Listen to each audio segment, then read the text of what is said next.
1983 was the year the improbable took over the charts.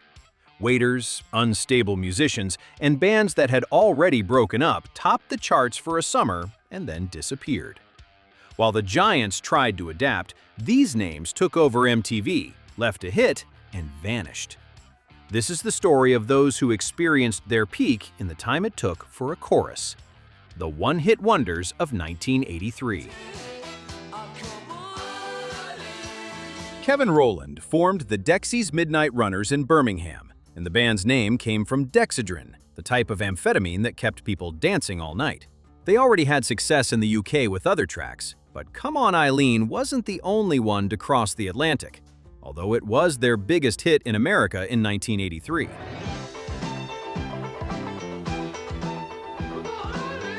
The song mixed Celtic folk with pop and soul, constantly changing tempo and tone, and the lyrics had a sexual charge disguised as street chanting. Rowland was obsessed, and the band went through several lineup changes during the recordings because of it. The result was a worldwide #1 hit that stayed at the top for weeks, and everyone sang it at parties without having any idea what was behind it.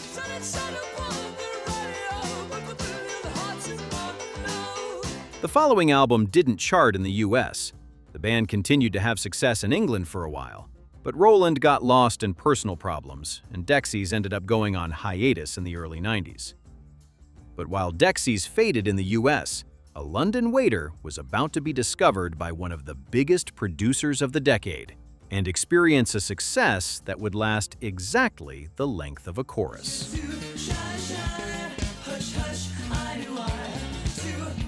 Limahl was working as a waiter in London when he met Nick Rhodes, the keyboardist for Duran Duran. He gave Rhodes some demo tapes. Rhodes listened, called him weeks later, and signed Kajagoogoo to EMI. Too Shy was the first single from their debut album, White Feathers, produced by Rhodes himself and Colin Thurston, who also produced Duran Duran. Nick Begg's groovy bass and catchy chorus made the song a #1 hit in the UK and a top 10 hit in the US.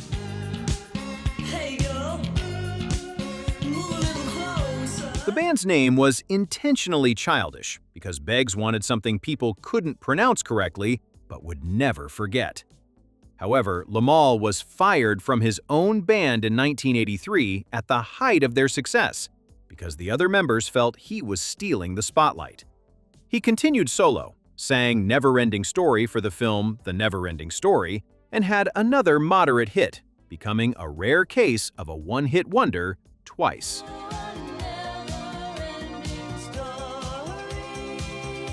Kajagoogoo continued without him, didn't achieve anything significant in the US, and the band eventually broke up in the mid-80s. But while Kajagoogoo was fragmenting, 4 teenage brothers from Birmingham were about to prove that reggae could also become a children's phenomenon.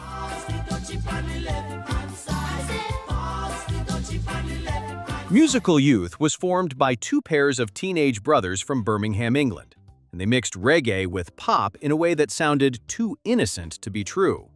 Pass the Dutchie was actually a cover of 2 Jamaican reggae songs, Gimme the Music by Hugh Brown and Pass the Coochie by Mighty Diamonds. But since it was a band of kids, the references to marijuana were all removed, and Coochie became Dutchie, which means cooking pot. The song sold over 5 million copies, reached #1 in the UK, Canada, and several European countries, and reached the American top 10.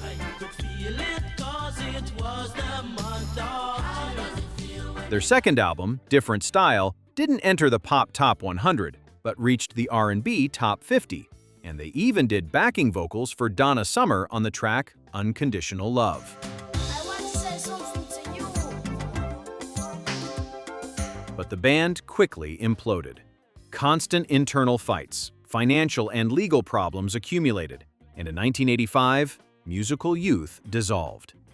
The brothers went their separate ways, and the story became even more tragic when Patrick Waite, one of the members, died in 1993 due to health problems. But while Musical Youth sang about pots and pans in the street, a German musician looked to the sky and wondered what happened to the astronaut David Bowie had abandoned in space.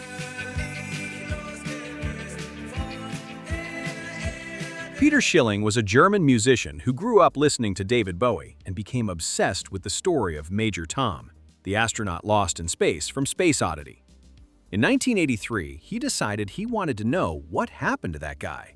So he wrote Major Tom Coming Home as a sequel, where the astronaut makes contact with Earth, not necessarily returning physically. The music video showed Schilling in an imaginary space station with images of rockets and stars, and MTV in the US picked it up because space fever still existed after the success of E.T. the Extraterrestrial and the Space Shuttle program. The track became #1 in several European countries, reached the top 15 in the United States, and for a few months, Peter Schilling was the face of German pop in the world. But he never managed to repeat the feat outside of Europe. He released other albums, had moderate success in Germany, but in the United States, he remained the guy who responded to David Bowie and then disappeared. But while Peter Schilling was sending Major Tom back down to Earth, a group of British musicians had already broken up before even having a hit, and the record label had no idea what was about to happen. If you're enjoying this journey through the one-hit wonders of '83, go ahead and subscribe to the channel now, because there are many more bizarre stories to come. And leave a comment below telling me which of these songs you still listen to on your playlist. I really want to know. Now let's continue.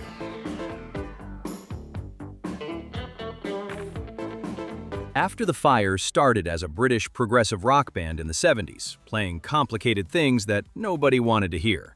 And when New Wave exploded, they switched gears and tried to sound modern. Der Kommissar was originally a song by Falco, in German, about an environment linked to drug trafficking and police surveillance. After the Fire translated almost everything into English, leaving the chorus in German because it sounded mysterious, and the record label released the track without much expectation. The band was already in debt, exhausted, and fighting with the record label, so they announced the end of the group in 1982, played their last shows of that period, and left. But the song took a while to catch on, first in Canada and then in the United States. And when it finally entered the Billboard Top 5 in 1983, After the Fire no longer existed. Today, they exist as a historical curiosity, the band that had a huge hit after it had already broken up. But while After the Fire was breaking up, one of the most famous voices in world pop was about to prove that she didn't need a band to shine on her own.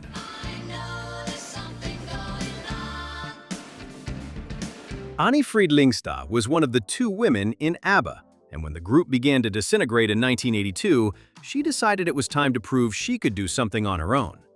She heard Phil Collins' In the Air Tonight and connected with the sound of the album Face Value, so she convinced the record label to bring in Collins himself to produce her album. The result was Something's Going On, and the track, I Know There's Something Going On, came out with heavy drums, harsh guitars, and a voice that sounded nothing like ABBA. The song was a hit in Europe, reached the top 15 in the United States, and MTV played the video constantly. Frida toured extensively and promoted the album internationally, and it sold about 1.5 million copies. But her solo success was a one-off peak.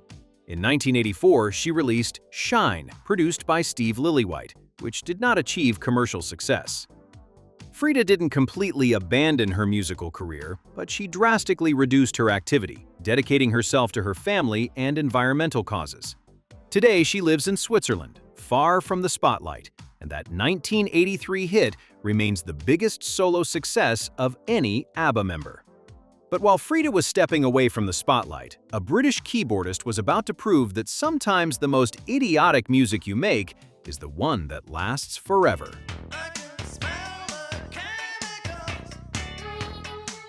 Thomas Dolby was a British producer and keyboardist who had previously worked with Def Leppard before launching his solo career. He felt his music was sounding too demanding for the public, so he decided to write a more accessible song, something that resonated with what was on the charts. She Blinded Me with Science was born from this idea, featuring the mad scientist Magnus Pyke screaming in the middle of the track. synthesizers that sounded like they came from a laboratory, and lyrics about a scientist obsessed with a woman. The song entered the American Top 5. The video played non-stop on MTV, and suddenly, Thomas Dolby was the face of British New Wave. But he himself admitted that it was a lighter song, and perhaps that's why he never managed to repeat the success. The album The Golden Age of Wireless was excellent from beginning to end, but the public only wanted the science song. Dolby continued making music, produced other artists, worked with sound technology, and today is remembered more as a technological innovator than as a pop star. But while Dolby was playing Mad Scientist, a British ska group already had 10 hits in the UK and was about to discover that America only needed one song to understand what they were doing.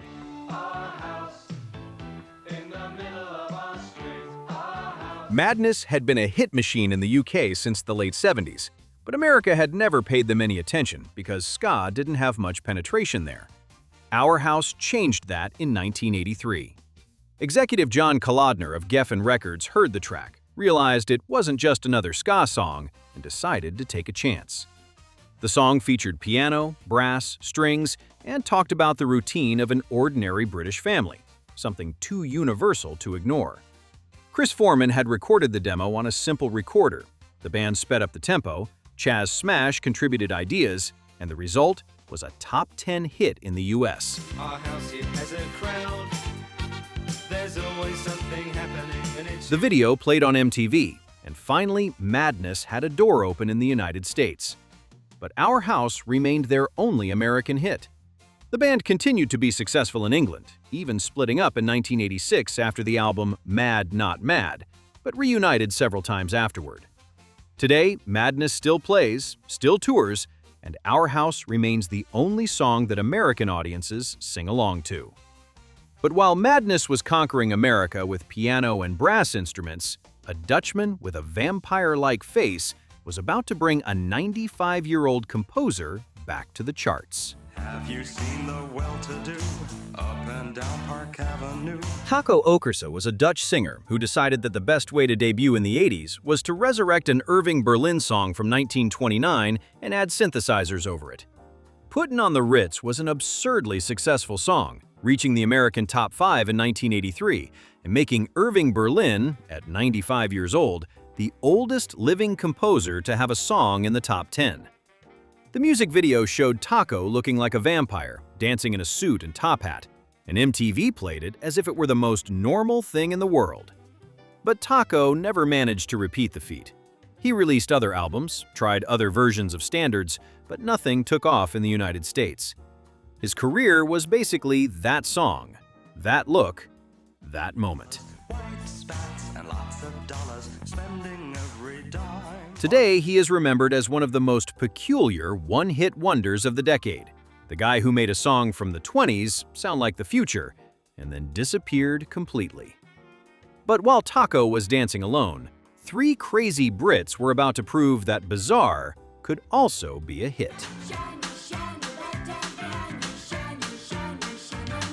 Haysi Fantayzee emerged from the London Blitz Kids scene, where young people dressed as if they were from another era and another planet.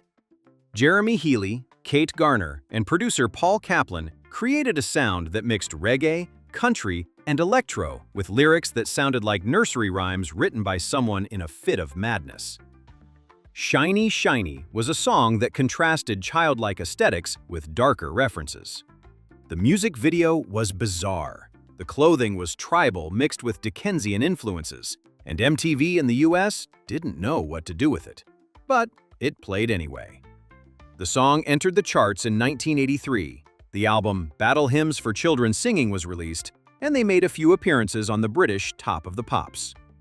But Haysi Fantayzee didn't last long. Healy even accused Boy George of copying his look, and Boy George responded that it wasn't anyone's look to be stolen. The band broke up soon after. Kate Garner had a brief solo career and then became a photographer in Los Angeles. Jeremy Healy became a DJ and worked with Boy George himself years later, and Paul Kaplan continued as a producer. Today, Haysi Fantayzee is remembered as one of the strangest one-hit wonders of 1983. a band so bizarre that even the 80s didn't know what to do with them. So, which of these 10 do you still have on your playlist? Or is there a one-hit wonder from 1983 that we should have included? Leave it in the comments. If you've made it this far, leave a like, subscribe to the channel, and we'll see you in the next video.